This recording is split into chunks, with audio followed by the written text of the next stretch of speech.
Oke, kita bahas ya kampanye Pilpres kali ini, gagasan atau pencitraan. Pasti ada gagasan, tapi namanya politik pasti ada pencitraan juga ya. Tidak bisa terlepas juga dari pencitraan dan juga gimmick politik begitu tapi ya, porsinya lebih banyak mana nih, pencitraan atau gagasannya? Karena nanti kan konstituen memilih bukan pencitraannya tapi gagasannya. Karena ada nasib bangsa Indonesia 5 tahun ke depan. Kita bahas dengan beberapa narasumber yang sudah hadir di studio pagi hari ini. Alhamdulillah sudah rame. Rame sekali pagi hari ini bahkan. Yang pertama ini ada Kang Maman Imanul Haq nih, juru bicara Timnas Anies Mohaimin. Pagi Kang Maman. Pagi, Assalamualaikum. Waalaikumsalam. Yang kedua ada Yadi Suryo Diputra, juru bicara TKN Prabowo Gibran. Pagi. Pagi Bang. Yang ketiga ada Bang Ciko Hakim nih, juru bicara TPN Ganjar Mahfud. Pagi Bang. Pagi semuanya. Akang, Mas, Abang. Nah, kurang satu, Kak Abdul. Kalau nggak ada Mbak loh, Prof Wiwi. Pagi Prof. Terima kasih ya sudah hadir semuanya pagi hari ini. Oke, berbicara mengenai gagasan begitu ya, tapi tidak bisa lepas dari gimmick politik. Kita tahu kemarin ini menjadi hari pertama masa kampanye, beberapa paslon memilih untuk langsung terjun ke lapangan, tapi ada salah satu paslon yang juga memilih tetap bekerja begitu ya di hari pertama masa kampanye. Saya mau ke nomor 1 dulu nih, Kang Maman. Kalau melihat nampaknya kan berseliweran waktu itu, belum masa kampanye aja sudah banyak gimmick-gimmick begitu ya, sudah banyak pencitraan yang dihadirkan. Nomor 1 juga tidak lepas dari selepetan-selepetan sarung begitu ya. Ini berbicara mengenai pencitraan dan juga gagasan. Apakah dari nomor 1 juga tidak menampik bahwa sebenarnya strategi yang digunakan saat ini juga pencitraan di media sosial dan juga di publik? Iya, di paslon nomor 1 Amin ini, pertama memang mengutamakan ide dan gagasan. Lalu setelah itu menjadi bagian dari sebuah pertunjukan yang akan menarik masyarakat, ya kita memerlukan gimmick, memerlukan pencitraan. Oleh sebab itu, kita merange jadwal-jadwal kampanye capres-cawapres kita, pertama dengan isu dulu. Gagasan apa? Misalnya Mas Anies datang di Tanah Tinggi kemarin itu, Tanah Merah kemarin itu, ingin mengatakan hak warga negara memperoleh IMB. Jadi kita tahu bahwa Jakarta ini sulit orang mendapatkan tempat tinggal, salah satunya karena IMB-nya dipersulit, yang kedua pajaknya tinggi, sehingga beberapa tokoh-tokoh nasional seperti Ali Sadikin, bahkan pahlawan-pahlawan yang lain, itu terpaksa terusir karena pajak yang tinggi. Pesannya begitu. Nah yang kedua, ketika misalnya cawapres kita datang ngomong UMKM, beliau belusukan di salah satu pasar di Jawa Timur, maka kita mengatakan bahwa salah satu yang akan diperjuangkan oleh Amin adalah UMKM. Karena pondasi ekonomi terkuat kita justru di UMKM. Setelah itu baru kita lihat nih, apa yang dibawa. Misalnya kita bilang, capres nanti naik KRL. Nah itu bagian dari gimmicknya. Naik apa? Naik motor. Tapi tidak hanya sekedar gimmick. Gimmick itu kan hanya sekedar bumbu. Yang penting itu adalah isunya, gagasannya. Tapi kadang-kadang yang diingat masyarakat justru bumbunya. Nah itu, karena yang penting itu. Kan? Jadi biarkan dulu masyarakat menikmati rasa, tapi dia akan melihat isinya apa. Nah sekali lagi saya rasa itu penting. Seperti Gus Mohaimin misalnya main gimmick selepetan sarung, kita ingin menekankan bahwa kita akan selepet siapa saja yang melanggar hukum, melanggar konstitusi, merusak demokrasi dan lain sebagainya. Itu nomor 1. Nomor 2 bagaimana soal gagasan dan juga gimmick? Karena kemarin kan Pak Prabowo dan Mas Gibran belum kan, karena masih menjalankan tugas. Tapi yang kita dengarkan soal gimmicknya ada gemoynya, kemudian soal kampanye apa susu dan juga makan siang gratis. Dan juga nomor 2 mungkin sedikit. Kalau kita bandingkan di 2 pilpres sebelumnya, nampaknya citranya Pak Prabowo tidak segemoy saat ini begitu ya. Nampaknya ini berubah 180 derajat. Kenapa begitu? Ya, jadi kami dari paslon 2 justru sejak putusan MK itu justru menjadi objek bulian ya, tuduhan dan lain-lain. Dan sejak saat itu kami terus mengatakan bahwa Pilpres adalah ruang kontestasi ide. Capres, 3 capresnya adalah makan siang gratis yang lezat bagi rakyat, dan ini adalah pestanya rakyat. Silakan rakyat mencicipi ide dan gagasan dari masing-masing capres. Nah, masuk ke masa kampanye kemarin di hari pertama, memang Mas Gibran adalah seorang wali kota dan kemudian Pak Prabowo adalah seorang menhan, keduanya adalah seorang pejabat publik aktif yang lebih memilih untuk di hari pertamanya tetap berkantor. Itu menunjukkan sikap kenegarawan beliau. Harusnya ya yang dalam kampanye yang sangat singkat 75 hari itu digunakan sepenuhnya untuk turun ke bawah, tetapi beliau justru mengambil satu sikap kenegarawanan, tetap melayani publik di wali kota, di balai kota. Mas Gibran itu ada urusan Piala Dunia usia 17 dan lain-lain. Pak Prabowo itu ada rapat di sana dan lain-lain. Dan bahkan hari ini juga keduanya masih belum mengambil cuti kampanye, bahkan sampai hari Kamis. Kami baru paslon kami akan turun pada hari Jumat. Kampanye itu kan sekedar strategi, how to get the voters gitu kan. Kapan pilihan paslon akan turun tentu dalam kalkulasi kami. Yang jelas goalsnya adalah insya Allah kami akan memenangkan pertarungan ini, dan kerja-kerja kami hari ini adalah kerja-kerja satu putaran insya Allah. Kalau gimmick tadi itu bukan sesuatu yang lahir dari paslon. Itulah bahasa lahir dari paslon. Biasanya by design, Bang, sudah direncanakan begitu kan. Teman-teman bisa tracing ya bagaimana gemesnya orang melihat gaya Pak Prabowo hari ini, semisal dengan joget dan lain-lain begitu. Itu lahir dari satu percakapan warga, dan kami diuntungkan dari situasi seperti itu. Berbagai misalnya konveksi begitu mencetak bukan ingin sendiri. dicitrakan seperti itu sehingga bisa kami menggait menyambut pemilih baik muda percakapan begitu. masyarakat. Kami menyambut baik percakapan. Oh, berarti inisiatifnya bukan dari tim Pak Prabowo Itu sesuatu sebenarnya. yang sangat organik itu muncul dari rakyat itu, dari Gen Z begitu. Melihat Pak Prabowo yang gemes itu senang. Itu juga yang menjelaskan kenapa survei itu, karena orang senang itu, nyenengin itu Pak Prabowo. Oke, Bang Ciko, sebelum nanti nanya soal gemesin itu, apakah nanti akan berbanding lurus dengan votingnya nanti ke Mbak Wi, tapi ke Bang Ciko. Bang Ciko, kalau misalnya pasangan nomor 3 kemarin Mas Ganjar di Papua ya, pertama di Papua gitu. Nah, soal gagasan kemudian soal gimmick yang ditekankan yang mana nih Mas Ciko? Tentunya paslon Ganjar Mahfud selalu mengedepankan ide dan gagasan. Kita melihat dari rekam jejak mereka sebagai pejabat negara, sebagai anggota DPR maupun di yudikatif, legislatif dan eksekutif. Tidak lepas dari itu semua, kita tidak mau juga mencitrakan seseorang, apalagi paslon kita, jauh dari citra dirinya yang sesungguhnya. Jadi apa yang masih dilakukan oleh gitu ya? Pak Ganjar dan Pak Mahfud ini semua genuine dan semuanya organik. Mungkin ada penekanan-penekanan khusus sesuai dengan situasi sekarang. Ketika memakai baju hitam dan kelihatan menunjukkan simbol-simbol perlawanan, tapi tentunya simbol-simbol perlawanan yang rasional dan berpihak pada masyarakat, pada rakyat yang sekarang sedang merasakan adanya kemunduran dalam demokrasi kita, seperti putusan MK dan apa yang ada di MK. Nah, ini yang kita ingin kedepankan. Nah, tapi kembali lagi tidak mau jauh dari citra mereka sesungguhnya. Nah, kalau soal kampanye hari pertama di mana kita melakukan, Pak Ganjar ada di Merauke sedangkan Pak Mahfud ada di Sabang, tentunya ada simbol-simbol. Kita dalam komunikasi politik tentu nggak bisa begitu aja melakukan sesuatu tanpa ada penekanan-penekanan tertentu. Nah, ini simbol-simbolnya adalah satu, tentang Indonesia yang sangat luas dari Sabang sampai Merauke. Nah, kita harus terus mempersatukan ini, tidak boleh lupa bahwa perpecahan termasuk di acara kampanye-kampanye dan pemilu ini sepertinya seakan-akan ada perpecahan anak bangsa, ya itu harus kita katakan bahwa tidak ada perpecahan dan semua akan bersatu. Yang kedua adalah tentunya ketika paslon Ganjar dan Mahfud ini terpilih, kita ingin menunjukkan pada masyarakat, pada seluruh rakyat Indonesia bahwa wilayah-wilayah terujung di Indonesia tidak akan pernah dilupakan. Kira-kira begitu. Makanya memilih di Indonesia Timur dulu begitu ya. Tapi kalau melihat berarti saat ini lebih kepada pencitraan perlawanan begitu yang mau dihadirkan. Posisinya mana sih sebenarnya? Kalau misalnya perubahan kan udah ada, Amin, melanjutkan kinerja Pak Jokowi, Pak Prabowo. Nah, Pak Ganjar ini gimana posisinya? Percepatan itu kadang-kadang ada harus yang diperbaiki karena ada lambat, bahkan ada kemunduran. Nah, kita harus akui dari beberapa poin di negara ini ada kemunduran-kemunduran. Bukan perlawanan, tapi percepatan ya. Percepatan, nah, memang di dalam satu hal memang harus dilakukan perlawanan untuk melakukan perbaikan itu kan. Tapi tidak secara keseluruhan. Ketika kita bicara IKN umpamanya, kita mempunyai komitmen untuk melakukan percepatan IKN. Tapi ketika kita bicara demokrasi, kita ingin ada sesuatu yang mundur ini kita perbaiki, kita rubah untuk menjadi demokrasi yang maju dan kembali lagi seperti cita-cita reformasi. Nah, ini yang kita perlawanan di sisi itu. Tapi soal IKN kita lanjutkan.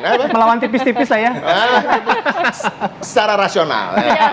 Rasional aja. Kita nggak mau semua ubah-ubah. Prof, gimana dari tiga ini? Kita bicara soal gagasan dan juga pencitraan itu. Tapi kalau misalnya sesuai dengan target voternya, sesuai dengan audiens, ya masyarakat kita tuh lebih makan yang mana sih isunya? Kadang-kadang pencitraannya lebih termakan dibandingkan gagasannya gitu, Prof. Iya, menarik ya menyaksikan seperti apa argumentasi dari paslon 1. Bukan menertawakan kan, Prof? Enggak, menyaksikan. Jangan masyarakat tertawa. Menarik, ada stressing, ada penekanan yang berbeda tentunya. Tapi memang di antara 3 ini yang paling positioning agak susah itu nomor 3 ya, karena dari awal mungkin lebih keberlanjutan ya, sangat Pak Jokowi lah gitu. Tiba-tiba? Tapi saat ini memang harus repositioningnya itu adalah percepatan tadi, akselerasi kan gitu. Ya terserah, tidak apa-apa gitu. Apa yang disampaikan oleh paslon 1 ya, nomor 1 dulu ya, dengan memulai di Jakarta itu menunjukkan bahwa sebetulnya ini Jakarta ibu kota, dia pernah ada di Jakarta, Mas Anies kan gitu, ingin langsung turun gitu ya, seperti apa tanah merah, tanah merah gitu ya.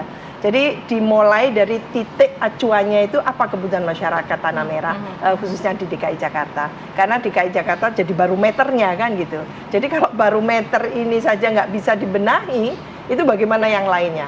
Ini kan barometer ekonomi, politik, sosial, budaya dan sebagainya. Itu Jakarta. Dan tentu menariknya sebetulnya tidak hanya kontestasi tadi itu gimmick atau substansi atau pencitraan, tapi yang ditunggu-tunggu ya menurut saya kampanye kemarin itu yang terjadi adalah pemberian gitu loh. Pemberian saweran ya, memberi itu yang sudah mulai ditunjukkan, khususnya mungkin kalau nggak salah pasangan calon 2 luar biasa itu nyawernya itu kan gitu ya. Nyawer makan siang gratis. Nah itu dia memberi terus ya, Mas Gibran turun memberi. Lah apakah itu esensinya? Karena mungkin di paslon 1 dan 3 kurang gitu ya. Nggak tahu karena nggak ada duitnya atau gimana. Baru mau ngomong. Kurang logistiknya. Baru mau ngomong. Terlalu ulti ya. Iya, jadi yang mau digeber itu program-program gitu. Seperti apa kita akan melakukan ketika kita dipilih kan gitu, seperti itu. Dan kayak apa ikhtiarnya nomor 3 itu meyakinkan gitu publik bahwa dia dengan posisi barunya itu ingin juga menjawab kebutuhan publik. Ya tidak ada sawerannya juga kelihatannya. Cuman baliho-balihonya luar biasa. Tapi di antara 3 ini balihonya yang paling minim adalah nomor 1. Berarti itu menandakan apa tadi? Memberi enggak, balihonya kecil kan, sedikit itu.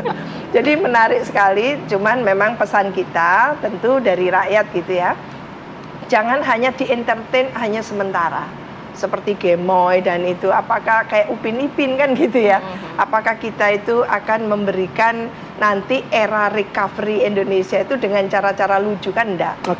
Jadi mungkin itu yang harus dipikirkan bahwa Pak Prabowo itu tidak segemes itu, bisa positif bisa negatif loh. Ini gemes nyebelin gitu, gemes nyenengin kan gitu lah. Itu juga harus diantisipasi karena kan suara itu tidak tunggal. Tidak seluruh orang Indonesia seneng gemoy, lucu, nari-nari. Mulai dulu nari-nari kok Pak Prabowo. Saya ingat memang dari kecil. Gini-gini dari cuman kecil sama kakeknya itu dalang di Jawa. Enggak, di 2019 juga suka gitu-gitu. Cuma nggak dieksploitasi kan gitu, nggak dikapitalisasi gitu kan. Sekarang menjadi citranya, jadi icon gitu. Cuman jangan sampai ini akan menjadi satu trap yang justru membuat citra Pak Prabowo itu bukan yang sebenarnya. Jadi belum tentu positif kan. Belum tentu positif, belum tentu negatif juga. Kita lanjut lagi ya nanti ngobrolnya, tapi kami jeda terlebih dahulu, kami akan kembali sesaat lagi. Oke, kembali lagi di Apa Kabar Indonesia Pagi. Tadi juga sebenarnya ya nggak apa-apa juga sih pencitraan, tapi yang lebih penting nih substansinya. Apakah gagasannya dan juga program-program yang akan dilakukan ini benar-benar tepat sasaran untuk masyarakat. Mau ke Bang Ciko, menurut Bang Ciko kalau melihat 2 paslon lainnya, gimmick gemoy, pencitraan gemoy, ini gimana? Saya melihat ini justru untuk mencitrakan Pak Prabowo dari kebalikannya. Jadi kami tidak menganut yang saya katakan tadi sebelumnya bahwa kami ingin mencitrakan paslon kami tidak jauh dari citra yang sesungguhnya.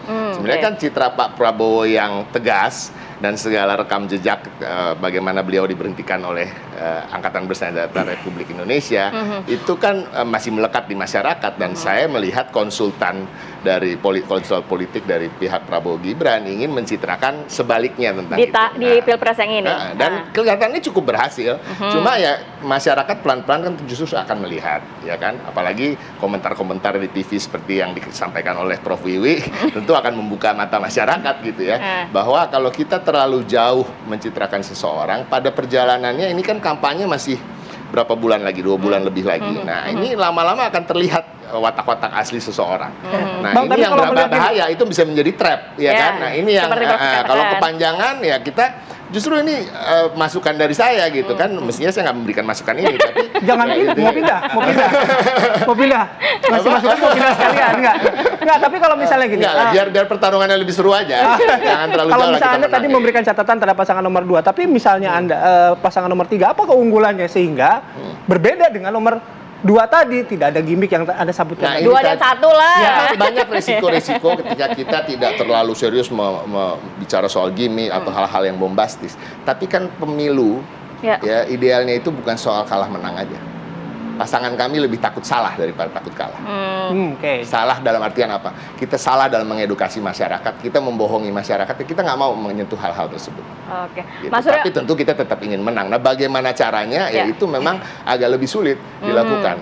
baik, Mas Suryo, tadi dibilang gimmicknya jangan terlalu lama. Citranya dijauh dari citra aslinya Pak Prabowo. Saya kira Pak Prabowo sudah dikenal publik itu lama sekali ya sebagai seorang jenderal militer. Jadi Pak Prabowo itu adalah orang yang sangat murni itu, pure. Ada orang yang bisa ngatur-ngatur Pak Prabowo untuk harus ABC itu memang bisa ada gitu. Kan nggak Termasuk mungkin kan? ngatur gemoy itu. Jadi gemoy itu adalah sesuatu yang organik muncul dari rakyat. Itulah bahasa rakyat dari apa yang dilihat dari Pak Prabowo. Bahwa Pak Prabowo tak pernah berubah. Memang itulah adanya Pak Prabowo. Orang yang tegas, orang yang disiplin, pembelajar yang sangat dalam, pembaca yang sangat dalam, bahkan terkadang polos beliau.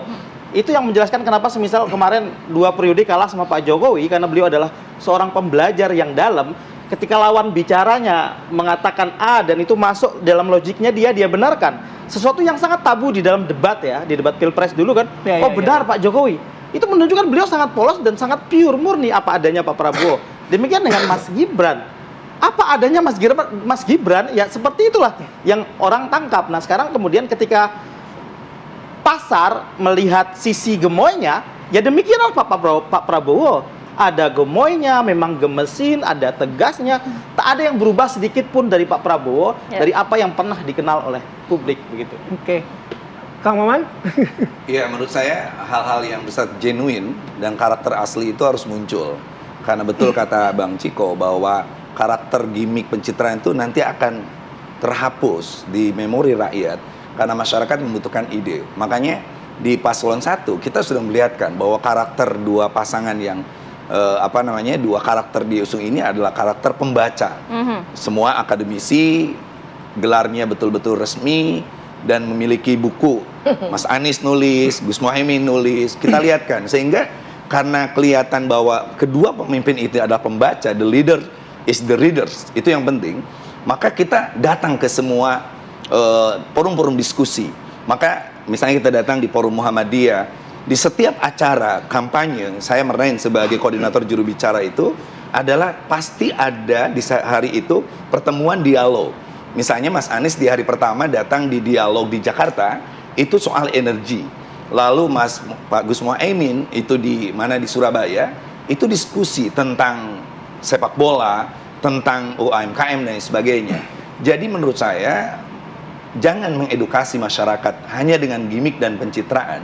Karena kita sudah tertipu dengan mitos yang dilakukan oleh pemimpin kita dulu bahwa ini pemimpin baik, ternyata sekelilingnya nggak baik juga. Ini pemimpin yang sederhana, tapi tidak sederhana yang kita lihat. Ini tidak KKN dan sebagainya, ternyata anak dan menantunya diorbitkan lebih cepat dari Soeharto. Nah itulah kejujuran soal berdemokrasi itu menjadi bagian. Kita sangat menghormati para guru bangsa seperti akademisi, budayawan, seniman, ulama yang hari ini mulai terus berteriak, kembalikan pilpres ini, pileg ini kepada jalan yang benar, mencari pemimpin tanpa gimmick, tanpa pencitraan berlebihan, tanpa cawe-cawe dari penguasa. Pemilu harus muncul dengan jurdil dan rakyat akan memilih yang terbaik. Oke, Prof. Wiwi, kalau melihat apakah pemilih ini sebenarnya nggak peduli dengan pencitraan yang dihadirkan saat ini, atau ternyata itu juga matters buat para pemilih? Iya, kayaknya kita berasumsi meleset ya, seolah-olah masyarakat itu bodoh, masyarakat itu bisa dijejalin dengan semua cita-cita yang mengentertain mereka. Jangan salah, mereka juga bertanya, saya kok males ya Bu ya mau milih nanti, loh kenapa? bohong melulu mereka ini katanya. Lah, Mereka ya, mereka serius semua itu, ya, serius. mereka semua berarti kan? Saya menirukan dengan bahasa lugas mereka. Iya. Masa sih? Iya, saya masih mikir 1, 2, 3 enggak ada pilihan, Pak. Kayaknya masih mikir saya katanya. Jadi mungkin ada kebohongan yang dia rasakan yang tidak mengubah apapun bagi diri mereka gitu. Jadi kita itu sebetulnya harus bertanya ya. Jadi apakah dengan contoh gitu ya, kalau Anies kan tidak ada kartunnya, yang ada kartunnya cuma nomor 2 ya, maka kartun itu akan ditanya, apa kartun ini mampu nanti membuat demokrasi kita berkualitas? Apakah mampu recovery ekonomi itu dilakukan oleh kartun ini kan gitu? Kata gemoy dan apalah gitu ya, dan sebagainya itu akan ditanyakan. Sebetulnya mereka bertanya. Cuman masyarakat Indonesia itu gayanya itu mampu menganalogikan dirinya seolah-olah, oh iya calon-calon kita welcome. Jadi berduyun-duyun. Belum tentu. Jadi sikap dan hati beda nih kayaknya. Iya, kita. contoh ya duyun-duyunnya mereka datang, ada jalan sehat, jalan apalah, sehat, cepat atau apapun gitu. Mereka datang kenapa? Ada istilahnya itu apa? Door prize. Door prize-nya. Jadi ada pemilu, ada pemilu luar biasa gitu. Itu contoh. Nggak bisa jadi indikator, benar itu. Karena tidak ada pemilu pun mereka datang. Karena ada jalan sehat di Makassar, ketiga paslon sama-sama ramenya itu. Nah, itu makanya. Berarti semuanya ada door prize. Jangan silau, jangan Udah silau gitu dengan ngakunya itu. jutaan, padahal penduduk sana cuma 1,5 juta. Waduh. Itu dengan kata lain bahwa masyarakat Indonesia itu hanya mengentertain calon. Jadi bukan hanya calon mengentertain masyarakat, masyarakat pun mencoba mengentertain. Ya kita datang, tapi dalam hatinya ngedumal gitu loh. Apaan bohong melulu mereka ini ke kita gitu. Kasih uang kecil-kecil seperti ini kita justru milih kan gitu.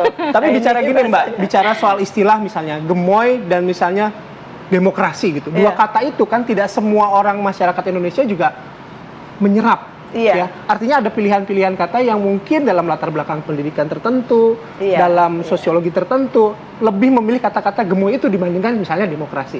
Kita bahas sesaat lagi ya Mbak ya. Kita jeda terlebih dulu, kami akan kembali saat lagi. Oke, kita lanjut kembali perbincangan. Saya langsung ke Prof. Kalau misalnya melihat apa tadi istilahnya layering begitu ya, mungkin kan ada paslon yang memang ingin menekankan pada gimmick karena dia tahu target audiensnya seperti apa. Ada yang mungkin pada gagasan dia tahu target audiensnya seperti apa. Toh bukan hal yang salah juga kan, Prof? Iya. Jadi memang harus dibedakan antara pemilu ini bagian dari tak terpisahkan dari demokrasi gitu ya. Ada idealisme di situ. Kalau idealisme mungkin mereka tidak pro lagi dengan idealisme itu karena lalu memahami dengan seksama layer yang educated, layer yang medium, layer yang bawah kan gitu. Nah ini akan dilakukan dengan cara-cara yang tentu strategi taktik yang berbeda. Ya kita harapkan tentu ya publik itu mengharapkan ada edukasi di situ, ada literasi di situ. Tapi kayaknya sulit mengharapkan itu karena targetnya menang, pokoknya menang kan gitu ya. 3 paslon ini pasti kepengen menang gitu. Cuman kita menyaksikan ada paslon-paslon yang memang menunjukkan tata krama gitu ya, kesantunan dan sebagainya itu ada. Gitu ya, kayak paslon nomor 1 gitu, kelihatan banget gitu ya, bagaimana taatnya kepada orang tua, doanya dan dimulai sebagainya. dengan memohon doa restu kepada orang itu tua. bagus kalau menurut saya itu salah satu edukasi, memberikan literasi, bagaimana tata krama, etika, budi pekerti ya itu bagian dari budi pekerti lah. Kalau di pasangan nomor 2 ini memang ingin meraup sebesar-besarnya orang muda yang dianggap orang milenial gitu ya. Orang muda ini yang dianggap mungkin 52% dari total pemilih itu yang akan disasar. Makanya ditampilkan gemoy, santuy dan lain sebagainya gitu ya. Tapi lupa orang muda ini juga tidak tunggal suaranya pada cara-cara seperti itu. Jadi mereka juga ingin meyakinkan mampu tidak nanti mendongkrak ekonomi kita. Lalu orang muda itu kan senangnya bagaimana kejaminan untuk ekonomi mereka nanti turun beraktivitas kerja, mendapatkan lapangan kerja yang oke di ekonomi. Lah ini juga apakah disiapkan oleh pasangan paslon 2. Saya kurang lancar ngomong gemau gitu ya. Demikian juga yang paslon 3. Paslon 3 itu kesannya memang karena Menko Polhukam ya. Itu bagaimana keutuhan negara kita. Dari Sabang sampai Merauke itu sudah dijaga langsung. Dimulai dari Indonesia Timur juga kan? Merauke Sabang, wah ini. Jadi menurut saya masing-masing punya stressing. Yang nggak jelas itu yang dua. Waktunya kampanye malah kerja kan gitu ya. Nanti boleh ditanggapi. Waktunya kerja malah kampanye kan gitu. Oke. Gimana? Boleh? 2 hari pertama ini nampaknya masih Udah tetap dikasih bekerja kampanye. ya. Posisi Pak Prabowo itu sebagai Menhan itu bertanggung jawab penuh terhadap ketahanan negara, itu posisi yang sangat strategis. Bahkan dalam 5 hari kerja, rencana kami itu paling akan mengajukan cuti kampanye untuk 2 hari saja. Jadi yang akan lebih banyak keliling nanti adalah Mas Gibran. Tentang gemoy tadi Prof Wiwi, saya sendiri di usia saya tak paham tuh arti gemoy itu. Saya harus buka-buka lagi. Itu untuk menunjukkan betapa itu adalah bahasa yang muncul dari rakyat. Di KBBI bahasa yang juga mungkin muncul nggak ada dari gemoy ya. anak muda zaman now. Saya saja nggak paham itu. Nah, dalam masa kampanye ini kami dari Paslon 2 itu justru tidak sedang akan kampanye. Kami akan bekerja menunjukkan apa yang sudah kami lempar. Ini kan visi misi seluruh pasangan capres sudah dilempar ke publik dengan asumsi publik sudah membaca, disosialisasikan oleh KPU, disosialisasikan oleh masing-masing tim begitu. Kami bekerja itu memastikan, semisal Mbak, ada banyak sekali quick win, program cepat terbaik dari Prabowo Gibran ini. Di antaranya semisal memperbaiki 25 rumah tiap desa. Jadi masyarakat desa itu harus paham, Prabowo jadi itu setiap desa itu 25 rumah yang kurang layak itu akan diperbaiki. Demikian dengan untuk masyarakat urban.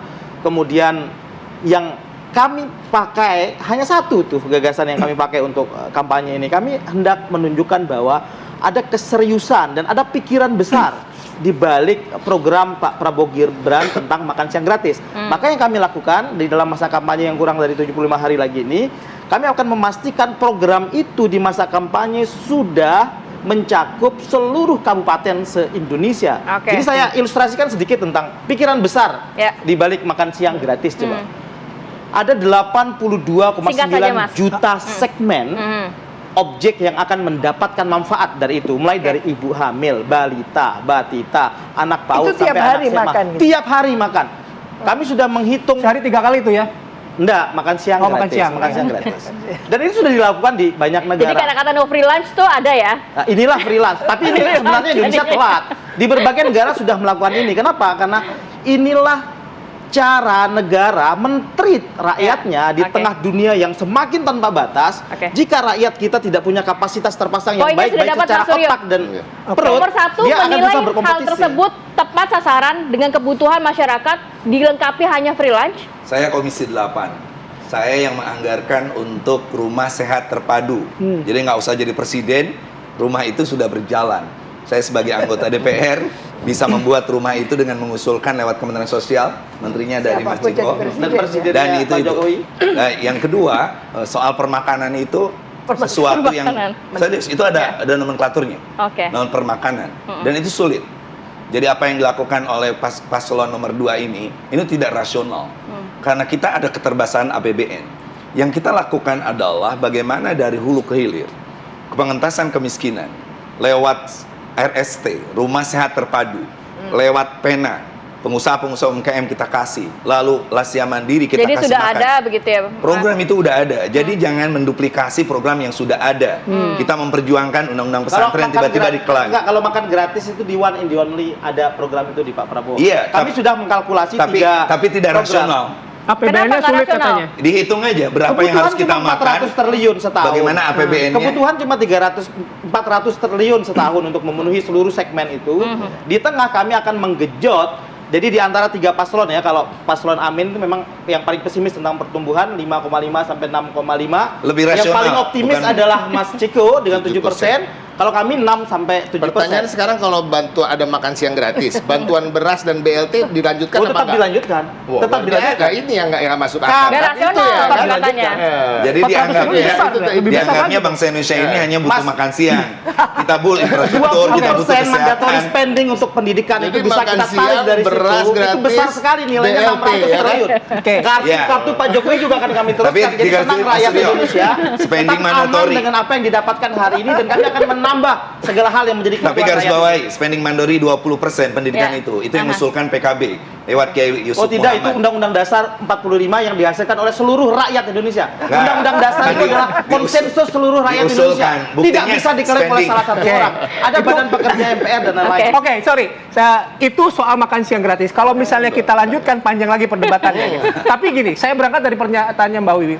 Pemilih sekarang 52% Gen Z milenial. Ya. Permasalahan mereka terbesar adalah kesulitan mencari kerja. Betul. Iya. Benar. Peluang. Jadi mungkin yang dipertanyakan itu apa bedanya ngasih makan siang gratis dengan memberikan peluang kerja kepada penduduk kita yang tadi itu bonus demografi. Oke, boleh satu-satu dijawab ya. Mas Iko dulu Mas tadi Iko. belum. Jadi kesulitan mencari lapangan kerja, makanya dalam visi misi kami yang paling optimis dan paling punya ambisi untuk menciptakan 17 juta lapangan kerja. Nah, Obsesi. seperti juga, obsesi, sorry. Begitu juga dengan tadi dikatakan pertumbuhan ekonomi 7%. Kenapa kelihatannya kami yang paling tinggi? Karena justru kecuali selain nama kami adalah program-program percepatan, karena memang untuk mencapai Indonesia Emas 2045 angka-angka ini yang dibutuhkan. Jadi kami sudah menghitung itu. Jadi kalau pertumbuhan ekonominya hanya 5% atau 6%, kita nggak akan mencapai sana. Bonus demografi kita kalau kita nggak kasih lapangan kerja 17 juta, dia akan menjadi liabilitas. Gimana ketimbang caranya 17 juta, menjadi aset. Bang? Ya, 17 juta. political will. Satu, dalam semua program yang kita tawarkan, nomor satu itu mau nggak? Ya. Tanya dulu DPR-nya. Mau nggak? Willingnya ya. Punya nggak political will itu? Saya kasih contoh satu ya. BPJS kita, BPJS kesehatan kita. Universal Healthcare istilahnya di seluruh dunia. Nggak semua negara bisa menggodok itu sampai sebagus kita. Oh, itu oke. harus kita akui.